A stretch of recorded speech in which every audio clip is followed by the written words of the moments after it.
வீட்டுக்கு வந்தாச்சு ரொம்ப நாள் கழிச்சு. தாத்தா போய் பார்க்கணும். தாத்தா எங்க தாத்தா இருக்கிற? தாத்தா எங்க தாத்தா இருக்கிற? டே முன்னையா என் தாத்தா பார்த்தியாடா? சொல்கிறக்கோ சொல்லிட்டு போடா. நான்லாம் எதுவும் பார்க்கணும். தாத்தா அங்கே தான் இருப்பாரு, போய் பாரு. சரிடா. டே கொலக்கொல இங்கே பார்த்தியாடா? டேய் என் பேர் கொலவள இல்லடா, கோலம். இந்த கோலத்துக்கிட்டே இருக்கியா?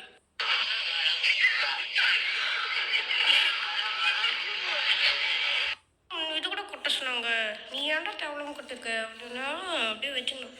தாத்தா எங்க தாத்தா போனேன்? ஐயோ தாத்தா இப்படி பார்க்காம இருக்க முடியல தாத்தா. ஏய் யாரு? டேய் நான் தாத்தா பத்தியாடா? பாத்தியாடா? நீ சொல்கிறோம். டேய் சொல்கிறா. இப்போ சொல்கிறியா? இப்போ எங்கே போகிற? இப்போ சொல்லு. இப்போ உங்ககிட்ட என்ன இருக்குது? உங்ககிட்ட என்ன வாங்கணும்? எதுவுமே நல்லா இல்லை, போகிறா.